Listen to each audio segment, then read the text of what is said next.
एक के बाद एक अग्निकांड, भीड़ की हिंसा और जघन्य अपराध। छत्तीसगढ़ में आखिर ये क्या हो रहा है, ये सवाल सबके मन में है। पहले बलौदाबाजार, फिर कवर्धा और अब सूरजपुर आग में झुलस गया है और इसकी आंच कांग्रेस के दामन तक भी पहुंची है।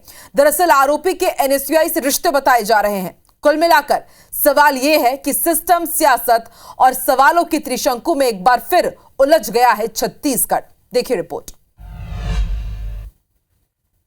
तस्वीरें सूरजपुर की हैं और ये भीड़ इसलिए गुस्साई है क्योंकि प्रधान आरक्षक तालिब शेख की पत्नी और 11 साल की बेटी की लाश उनके घर से 5 किलोमीटर दूर एक नहर के पास मिली और इनकी हत्या का आरोप लगा है जिला बदर के कुख्यात आरोपी कुलदीप साहू पर, जिनकी गिरफ्तारी अब तक नहीं हो पाई है। दरअसल दुर्गा प्रतिमा विसर्जन के दौरान आरोपी ने विवाद के बाद आरक्षक घनश्याम सोनवानी के ऊपर खौलता तेल फेंक दिया और मौके से फरार हो गया।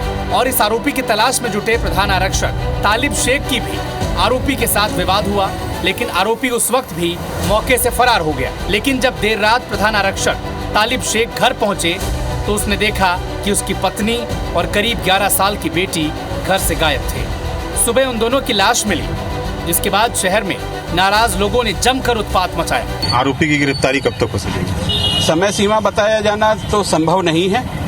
पुलिस अपनी तरफ से पूर्ण प्रयास कर रही है और आरोपी की गिरफ्तारी शीघ्र से शीघ्र होगी। और अब इस पर सियासत भी शुरू हो गई है।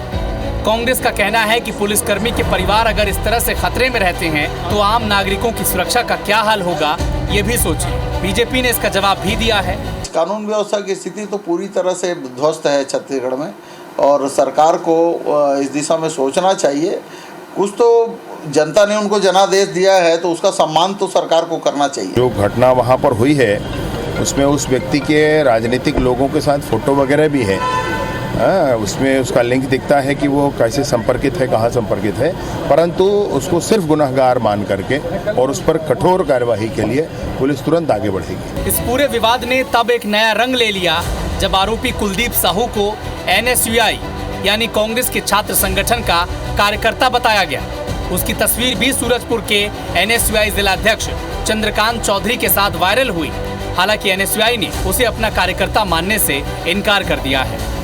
जो लड़का घटना को अंजाम दिया है उसको एनएसयूआई के नाम से जोड़ा जा रहा है, वो पदाधिकारी है, जबकि आज तक मैंने जितनी भी नियुक्ति जारी की है उसमें कुलदीप साहू का नाम कहीं पे अंकित नहीं है। जबरदस्ती हमको हमारे पार्टी को गिराने की कोशिश की जा रही भाजपा सरकार द्वारा। यानी एक बार फिर से छत्तीसगढ़ अशांत हुआ है। लॉ एंड ऑर्डर पर सवाल उठे हैं और हत्या के आरोपी का नाम कांग्रेस के छात्र संगठन से जुड़ने पर सियासी बवाल मचा हुआ है।